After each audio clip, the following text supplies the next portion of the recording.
हरे कृष्णा। आज का हमारा सत्संग श्रीमद् भगवद गीता के दूसरे अध्याय का 47वां श्लोक। भगवान कृष्ण कह रहे हैं, तुम्हें अपने कर्म करने का अधिकार है, परंतु फल का अधिकार नहीं है। तुम तो ना कभी अपने आप को कर्मों के फलों का कारण मानो, ना ही कर्म ना करने में आसक्त हो। इसी बात पर आज की सत्संग होगी कि भगवान कृष्ण ऐसी अद्भुत और नहीं कर सकने वाली बात क्यों कह रहे हैं। जैसा कि हम सब जानते हैं, हम कर्म करते हैं और कर्म करते हैं फल के लिए। फल ना हो तो कर्म करने की कोई रुचि ही ना पैदा हो, ये स्वाभाविक है। इसके विपरीत भगवान कह रहे हैं कि तुम कर्म करो मगर फल की इच्छा मत करो, और कभी भी अपने आप को कर्म का कारण मत समझो, और कभी भी कर्म ना करने में कोई आसक्ति मत रखो। इन 4 बातों पर आज की सत्संग होगी। तो पहली बात है कि कर्म करो, दूसरी फल की आसक्ति मत रखो, तीसरी कर्म का कारण मत समझो, और चौथी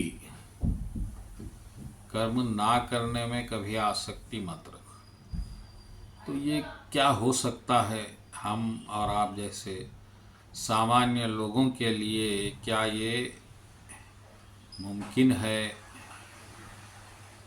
ये बात पर आज हम सत्संग करेंगे। और कृष्ण भगवान का क्या मतलब है?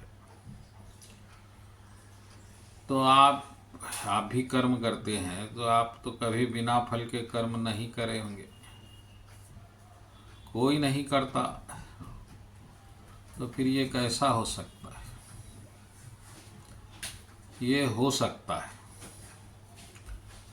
किस प्रकार से हो सकता है, इस बात पे ध्यान दीजिए। ये कर्म हम देखते हैं,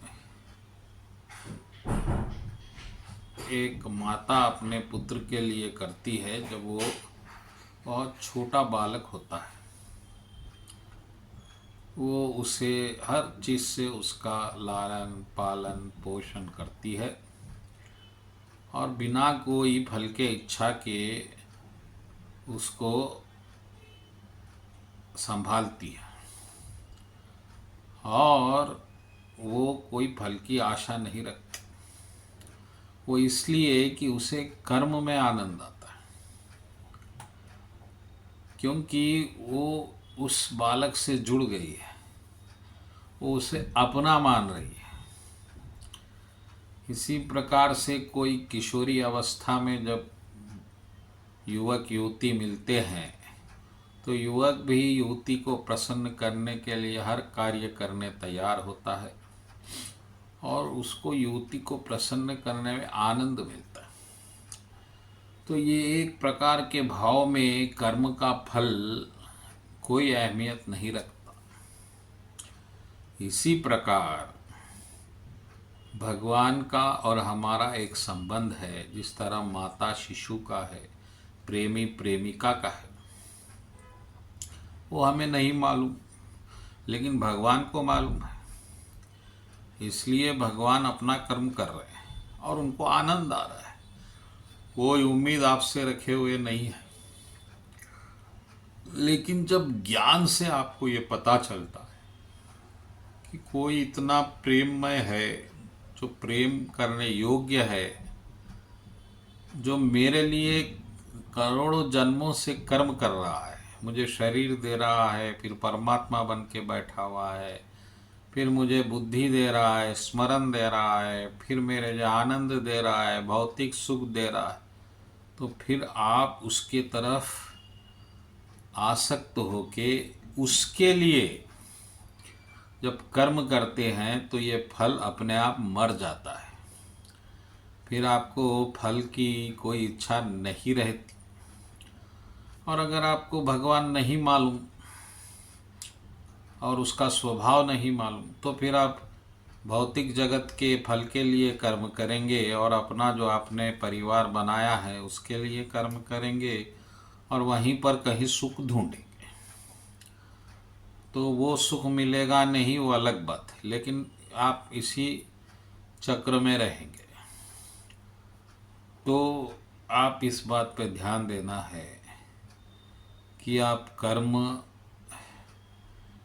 कर रहे हैं तो उसमें आपको आनंद मिल रहा है या नहीं मिल रहा है। कर्म करने में किसी को आनंद नहीं मिलता जब तक उसमें प्रेम ना हो। फल की आशा से किया हुआ कर्म सिर्फ एक मजबूरी में किया हुआ कर्म होता है। फल खत्म, कर्म खत्म।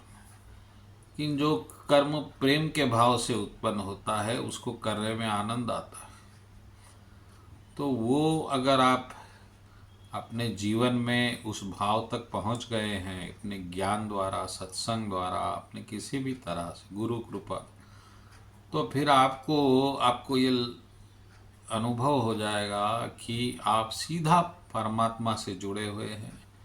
वो तो अपना कर्म कर रहा है आपके लिए, लेकिन आप उसके लिए नहीं कर रहे हैं और फिर आप उसके लिए करना शुरू करते हैं। यही कर्म बदलता नहीं है और आप फल के लिए कोई विचार नहीं करते। आपको कर्म ही आनंद बन जाता है। अब कर्म में ही आनंद आ गया तो फल लेकर क्या करेंगे। तो ये रहस्य है। मैं जानता हूँ इतने कम समय में इतना समझाना बहुत कठिन है, लेकिन जो कोई वास्तव में इस रहस्य को जानना चाहते हैं तो मुझे कमेंट्स में ये बात मुझसे चर्चा कर सकते हैं और मैं यथाशक्ति आपको गुरु कृपा से इसका समाधान अवश्य दूंगा। बोलो कृष्ण कन्हैया लाल जी की जय।